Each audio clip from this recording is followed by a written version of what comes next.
क्या आप जानते हैं कि इस धरती पर एक ऐसा देवता आज भी जीवित है जो न स्वर्ग में है न कैलाश में, बल्कि यहीं हमारे बीच मौजूद है।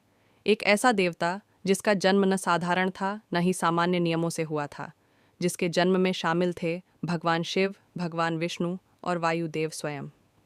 जी हाँ, आज हम बात करने वाले हैं महावीर हनुमान जी के जन्म के उस रहस्य की जिसे 90% लोग जानते ही नहीं। अक्सर हम बस इतना जानते हैं कि हनुमान जी पवन पुत्र थे, वानर रूप में जन्मे थे और श्री राम के परम भक्त थे।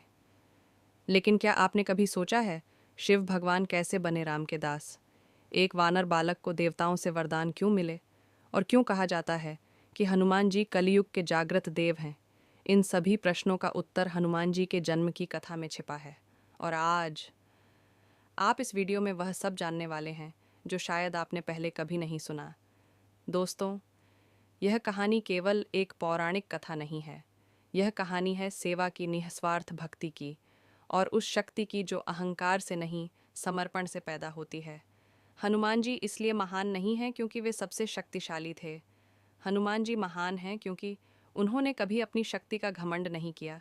और यही कारण है कि आज भी करोड़ों लोग डर में, संकट में, अकेलेपन में सबसे पहले एक ही नाम लेते हैं, जय बजरंग बली।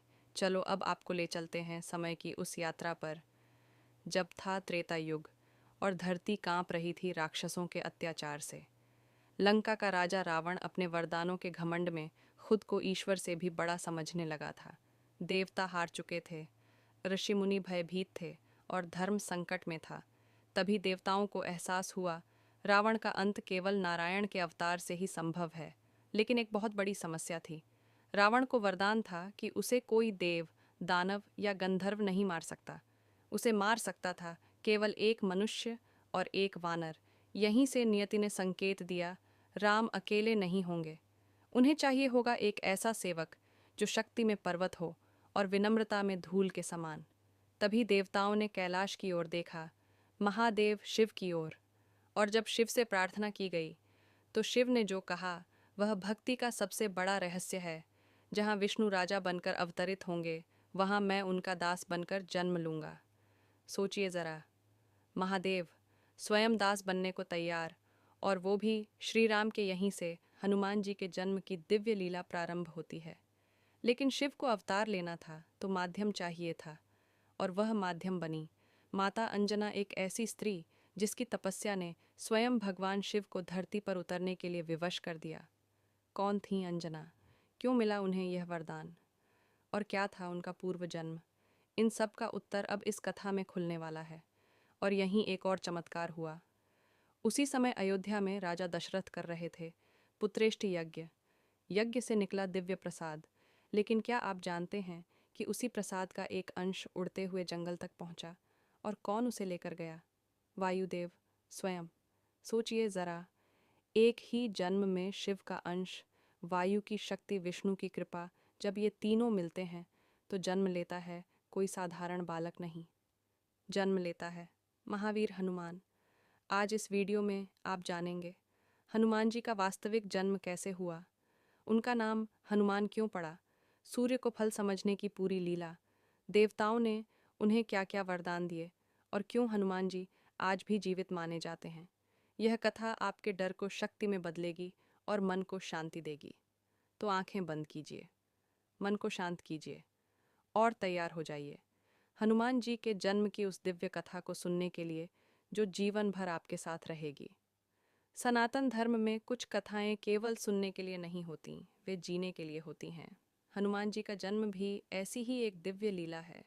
यह कथा केवल यह नहीं बताती कि एक महान योद्धा कैसे पैदा हुआ, बल्कि यह भी सिखाती है कि सेवा, भक्ति, शक्ति और विनम्रता एक साथ कैसे संभव है। हनुमान जी को राम भक्त कहा गया, पवन पुत्र कहा गया, शिव का अंश कहा गया, चिरंजीवी कहा गया और कलयुग का जागृत देव कहा गया।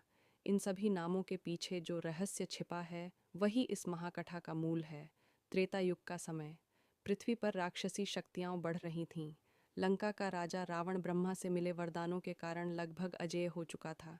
उसने देवताओं को स्वर्ग से निकाल दिया, ऋषि मुनियों की तपस्या भंग की, यज्ञ नष्ट किए और स्वयं को ईश्वर से भी बड़ा मानने लगा। देवताओं को यह भली भांति ज्ञात था कि रावण का अंत केवल विष्णु अवतार से ही संभव है। लेकिन एक समस्या थी, रावण को वरदान था कि उसे कोई देव, दानव या गंधर्व नहीं मार सकता। उसने मनुष्य और वानर को तुच्छ समझकर वरदान में शामिल नहीं किया। यहीं से नियति ने अपना मार्ग बदला। देवताओं की प्रार्थना पर भगवान विष्णु ने अयोध्या में श्री राम के रूप में जन्म लेने का निर्णय लिया। लेकिन स्वयं विष्णु भी जानते थे कि केवल राम का अवतार पर्याप्त नहीं होगा। उन्हें एक ऐसे सहयोगी की आवश्यकता होगी जो असीम बलशाली हो, अत्यंत बुद्धिमान हो और सबसे बढ़कर पूर्णतः अहंकार रहित हो। ऐसा सहयोगी दुर्लभ होता है। तभी देवताओं की दृष्टि गई महादेव शिव की ओर। जब देवताओं ने शिव से निवेदन किया कि वे भी इस लीला में सहयोग दें, तब महादेव ने जो कहा वह सनातन धर्म का सबसे बड़ा रहस्य है। जहाँ विष्णु स्वयं अवतार लेंगे, वहाँ मैं उनके सेवक के रूप में जन्म लूँगा। यह वाक्य भक्ति की पराकाष्ठा है। विष्णु स्वामी शिवदास यही कारण है कि हनुमान जी को दास्य भक्ति का सर्वोच्च स्वरूप माना जाता है। हनुमान जी की माता अंजना कोई साधारण वानरी नहीं थी। तपस्या भंग कर दी, जिसके कारण उन्हें श्राप मिला, तुम पृथ्वी पर वानरी रूप में जन्म लोगी। श्राप सुनकर अप्सरा ने क्षमा याचना की। तब अर्षि ने कहा, जब तुम शिव की तपस्या करोगी तब उनके अंश को जन्म देकर मुक्त हो जाओगी। यही श्राप आगे चलकर वरदान बन गया। पृथ्वी पर जन्म लेने के बाद अंजना ने अपना जीवन पूर्णतः तप में समर्पित कर दिया। उन्होंने हिमालय की गुफाओं में साधना की वर्षों तक मौन व्रत रखा, केवल फल और जल पर जीवन बिताया। उनकी तपस्या इतनी तीव्र थी कि स्वयं देवता आश्चर्यचकित हो गए। अंततः भगवान शिव प्रकट हुए। महादेव ने अंजना से कहा, तुम्हारे गर्भ से मेरा अंश जन्म लेगा। वह अजेय होगा, अमर होगा और विष्णु के कार्य में सहायक बनेगा। यही वह क्षण था जब हनुमान जी के जन्म का आध्यात्मिक बीज बोया गया। अंजना के पति केसरी वानर कुल के पराक्रमी राजा थे। वे धर्मात्मा थे, अत्यंत बलशाली थे और शिव के अनन्य भक्त थे। पति पत्नी दोनों की तपस्या ने मिलकर दिव्य संतान के मार्ग को प्रशस्त किया। उसी समय अयोध्या में राजा दशरथ पुत्रेष्ट यज्ञ कर रहे थे। यज्ञ से अग्निदेव प्रकट हुए और दिव्य पायस दिया। उस पायस से कौशल्या से राम, कैकेयी से भरत, सुमित्रा से लक्ष्मण और शत्रुघ्न का जन्म हुआ। लेकिन लीला यहीं समाप्त नहीं हुई। वायुदेव ने उस पायस का एक अंश उठाया और शिव की आज्ञा से उसे अंजना तक पहुंचाया। यह सामान्य भोजन नहीं था, यह विष्णु तत्व से युक्त ऊर्जा थी। जब वह अंश अंजना के गर्भ में पहुंचा, तब शिव का अंश, विष्णु की कृपा और वायु की शक्ति, तीनों का दिव्य संगम हुआ। चैत्र मास की पूर्णिमा, मंगलवार का दिन, प्रकृति स्वयं उत्सव मना रही थी। अंजना ने एक अद्भुत बालक को जन्म दिया। मुख वानर का शरीर, वज्र समान तेज सूर्य जैसा। देवताओं ने पुष्प वर्षा की। वायुदेव ने गर्व से कहा, यह मेरा पुत्र है, पवन पुत्र। बालक का नाम पड़ा हनुमान। हनु जबड़ा मान, महान। आगे चलकर इंद्र के वज्र से उनका जबड़ा टूटेगा, इसलिए यह नाम सार्थक हुआ। बाल हनुमान ने सूर्य को फल समझकर निगलने का प्रयास किया। इंद्र ने वज्र से प्रहार किया। वायुदेव ने क्रोधित होकर संपूर्ण वायु रोक दी। सृष्टि संकट में पड़ गई। तब सभी देवताओं ने हनुमान को वरदान दिए।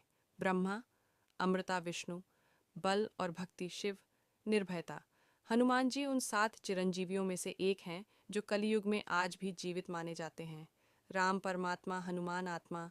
जब आत्मा पूर्ण रूप से परमात्मा की सेवा में लग जाती है, तब जीवन सफल होता है। शक्ति का प्रयोग सेवा में करें, अहंकार को त्यागें।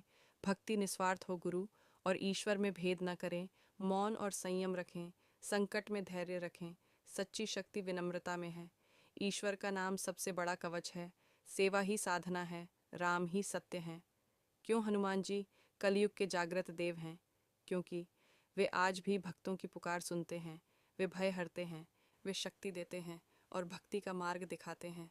जय श्री राम, जय बजरंगबली।